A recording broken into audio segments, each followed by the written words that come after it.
Hello everyone, welcome back to Pharmacy Burner. In the following slides, we're going to learn about the anatomy and physiology of the blood, which include introduction, compositions, types and functions of the blood. So we will start from some basic introduction. Blood is a fluid connective tissue which transport oxygen and nutrients to the cell and carries away carbon dioxide and other waste product. So जो blood होता है वो एक type का fluid connective tissue होता है जो oxygen and nutrients को सेल तक पहुंचाता है और कार्बन डाइऑक्साइड और वेस्ट प्रोडक्ट को वहां से रिमूव करके एक्सक्रेटिव ऑर्गन्स तक ये ट्रांसफर करता है. Blood is a transport fluid pumped by heart to all parts of the human body, after which it is returned to the heart to repeat this same process. So blood जो होता है वो oxygen, nutrients, carbon dioxide and waste product को एक place से दूसरी place पर transfer कर रहा है, इसलिए इसको ट्रांसपोर्ट फ्लूइड कहा गया है, जो कि हार्ट की हेल्प से पूरी ह्यूमन बॉडी में पंप होता है और पूरी बॉडी से ये वापस रिटर्न होता है हार्ट के अंदर और ये सेम प्रोसेस कंटिन्यूसली एक बॉडी के अंदर रिपीट होता रहता है. Now definition of blood. Blood is a body fluid that delivers necessary substance to the cell and transport metabolic waste product away from the same cell. तो जैसा कि हमने पढ़ा, ये नेसेसरी सब्सटेंस यानी कि ऑक्सीजन एंड न्यूट्रिएंट्स को cell तक पहुंचाता है और मेटाबॉलिक वेस्ट प्रोडक्ट यानी कि कार्बन डाइऑक्साइड और कुछ वेस्ट प्रोडक्ट्स होते हैं उनको सेम सेल से रिमूव करके एक्सक्रेटिव ऑर्गन्स तक ये ट्रांसफर करता है. Now compositions of blood. Blood के अंदर क्या क्या पाया जाता है? तो उसके अंदर प्लाज्मा होता है और ब्लड सेल्स होती है. तो ओवरऑल ब्लड का 55% जो होता है वो प्लाज्मा होता है और 45% जो होता है वो ब्लड सेल्स होती है, जिसमें से प्लाज्मा के बारे अंदर क्या क्या होता है उसके अंदर 92% वाटर होता है और 8% उस वाटर के अंदर डिजोल्व सब्सटेंसेस होते हैं जो कि ये साल्ट, न्यूट्रिएंट्स जो कि है glucose, amino acid and fats. उसके अंदर हार्मोन्स भी पाए जाते हैं जो डिफरेंट टाइप के हार्मोन्स हैं, वो डिफरेंट टाइप के फंक्शंस को प्ले करते हैं. उसके अलावा प्रोटीन्स होते हैं जो कि fibrinogen, albumin and globulin. Fibrinogen जो होता है वो क्लोटिंग फॉर्मेशन में हेल्प करता है. जब किसी पर्सन को चोट लगती है, वहां से ब्लीडिंग होती है और कुछ टाइम के बाद वहां पे क्लोट का फॉर्मेशन हो जाता है, तो फिब्रिनोजन की हेल्प से बनता है. उसके अलावा एल्ब्यूमिन जो होता है वो ब्लड के ऑस्मोटिक प्रेशर को ये मेंटेन करता है, जिसकी वजह से जो ब्लड होता है वो कंटिन्यूसली बॉडी के अंदर ट्रांसफर या मूव करता रहता है. उसके अलावा एक और प्रोटीन होता है जो कि ग्लोब्यूलिन, जो कि डिफेंस का काम करता है. ये हो गया प्लाज्मा के बारे में. उसके अलावा इसके अंदर 45% जो होता है वो ब्लड सेल्स होती है, जिसमें से रेड ब्लड सेल्स होती है वो ऑक्सीजन का ट्रांसपोर्ट करती है. प्लेटलेट्स जो होती है वो क्लोटिंग फॉर्मेशन में हेल्प करती है. उसके अलावा व्हाइट ब्लड सेल्स जो होती है वो डिफेंस का काम करती है. ना व्हाइट ब्लड सेल्स फर्दर दो टाइप की होती है, फेगोसाइट एंड लिम्फोसाइट. लिम्फोसाइट भी दो टाइप के होते हैं, B lymphocyte cells and T lymphocyte cells, जिसमें से बी लिम्फोसाइट सेल जो होती है वो एंटीबॉडी प्रोडक्शन में हेल्प करती है और टी लिम्फोसाइट सेल्स जो होती है वो इन्फेक्शियस और कैंसरस सेल्स जो बॉडी के अंदर होती है उनको किल करती है. So these are the compositions of blood, जिनके बारे में हम डिटेल में स्टडी करेंगे. First one is the plasma. Plasma के अंदर 91 से 92% वाटर होता है और 8% उसके अंदर डिजोल्व सब्सटेंस होते हैं, जिनमें से साल्ट होता है जिनको इलेक्ट्रोलाइट्स भी कहते हैं. तो उसके अंदर कौन कौन से इलेक्ट्रोलाइट्स है? तो sodium, potassium, calcium, phosphate, chloride, magnesium and bicarbonate. So these are the electrolytes present in the plasma, जो कि डिफरेंट टाइप के फंक्शंस को प्ले करते हैं. उसके अलावा न्यूट्रिएंट्स होते हैं. After the process of food digestion, glucose, amino acid, fatty acid and glycerol are absorb from the alimentary tract to the blood to transfer into targeted tissue. So जब एक बार फूड का डाइजेशन प्रोसेस कंप्लीट होता है तो उसके अंदर nutrients जैसे कि glucose, amino acid, fatty acid and glycerol जो कि है वो एलिमेंट्री ट्रैक्ट से ब्लड के अंदर ट्रांसफर करते हैं या एब्जॉर्ब करते हैं. वहां से जो ब्लड होता है वो जो टारगेटेड टिश्यू या सेल्स होती है वहां पे इन न्यूट्रिएंट्स को ट्रांसफर करता है. Hormones in the blood are transported to the targeted tissue and organs. जो हॉर्मोन्स होते हैं वो भी टारगेटेड टिश्यूज या ऑर्गन्स तक ब्लड की हेल्प से ट्रांसफर करते हैं. प्रोटीन्स जो कि प्लाज्मा में पाए जाते हैं, कौन कौन से प्रोटीन्स है? Protein present in the plasma are albumin, globulin and fibrinogen. which helps in maintaining the osmotic pressure of the blood and clotting. So ये 3 टाइप के मेन प्रोटीन्स होते हैं प्लाज्मा के अंदर. First one is the albumin, जो कि blood के osmotic pressure को मेंटेन करता है, जिसकी वजह से जो ब्लड रहता है वो बॉडी में कंटिन्यूसली मूव करता रहता है, ट्रांसफर करता रहता है. ग्लोब्यूलिन जो होता है वो डिफेंस का काम करता है. जब ब्लड के अंदर कोई भी माइक्रो ऑर्गेनिज्म या फॉरेन पार्टिकल्स आ जाता है तो वहां पे ये डिफेंस का काम करता है. फिब्रिनोजन जो होता है वो क्लॉटिंग फॉर्मेशन में हेल्प करता है. उसके अलावा प्लाज्मा के अंदर वेस्ट प्रोडक्ट होते हैं, जिसमें से यूरिया और uric acid transfer to the kidney के अंदर ये ट्रांसफर करते हैं, वहां से फिल्टर आउट होके यूरिनेशन के थ्रू ये बॉडी से एक्सक्रीट आउट होते हैं. उसके अलावा carbon dioxide transfer to the lungs by the blood for the excretion from the body. Urea और यूरिक एसिड होते हैं वो किडनी के पास जाके फिल्टर आउट होते हैं, और कार्बन डाइऑक्साइड जो होता है वो लंग्स तक पहुंचता है, वहां से ब्रीदिंग के थ्रू ये बॉडी से एक्सक्रीट आउट हो जाते हैं. सो ये प्लाज्मा के बारे में हो गया. Now red blood cells. Red blood cells are also known as erythrocyte which are biconcave in shape and does not have nucleus. So red blood cells को इरिथ्रोसाइट्स भी कहते हैं. इनका जो शेप होता है वो बाइकॉन्केव शेप होता है और इनके अंदर न्यूक्लियस एब्सेंट होता है. ये आप देख सकते हैं यहाँ पे स्ट्रक्चर में.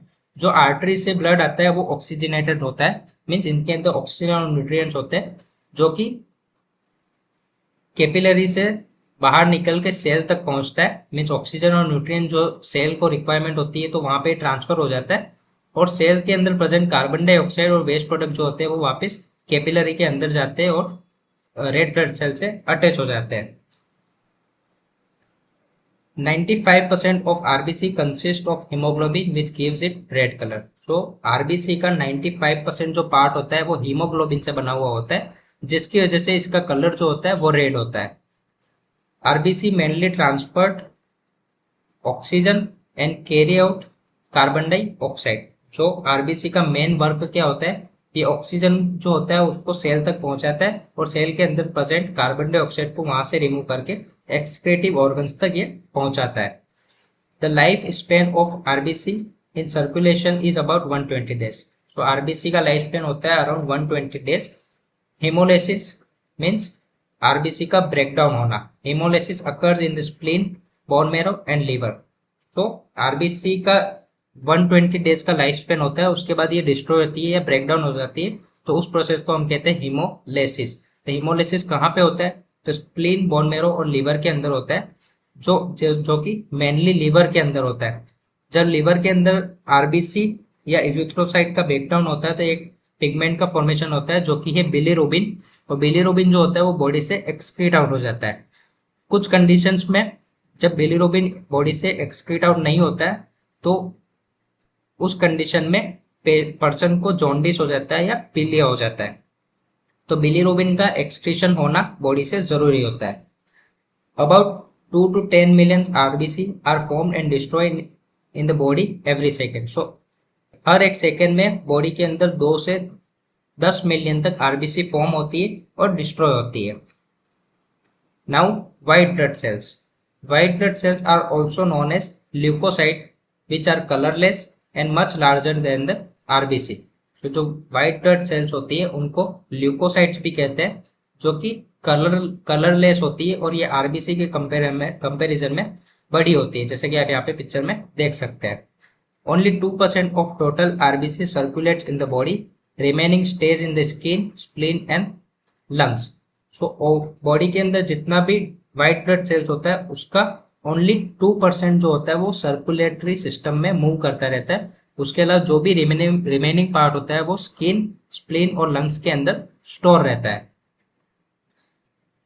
WBC play important functions in defense and immunity. It protect the body against the infectious disease and foreign particles. So white blood cells या ल्यूकोसाइट जो होते हैं वो डिफेंस और इम्यूनिटी में फंक्शंस प्ले करते हैं और ये इन्फेक्शियस डिजीज और फॉरेन पार्टिकल्स से बॉडी को प्रोटेक्ट करते हैं या इनको किल करते हैं. The life span of WBC depends on the body need, so they have life span of months to years. So जो लाइफ स्पैन होता है WBC का वो बॉडी की नीड या रिक्वायरमेंट के ऊपर डिपेंड करता है. तो उनका लाइफ स्पैन जो होता है वो मंथ्स से लेकर कुछ ईयर्स तक हो सकता है. Now types of white blood sales या ल्यूकोसाइट, इनके अंदर दो टाइप के व्हाइट ब्लड सेल्स होती है, ग्रेन्युलोसाइट्स एंड एग्रेन्युलोसाइट। ग्रेन्युलोसाइट जो होती है वो फर्दर 3 टाइप्स की होती है, मीन्स ग्रेन्युलोसाइट्स के अंदर ग्रेन्यूल्स पाए जाते हैं, इनको इसलिए इनको ग्रेन्युलोसाइट कहा गया। और एग्रेन्युलोसाइट्स व्हाइट ब्लड सेल्स के अंदर ग्रेन्यूल्स एब्सेंट रहते हैं।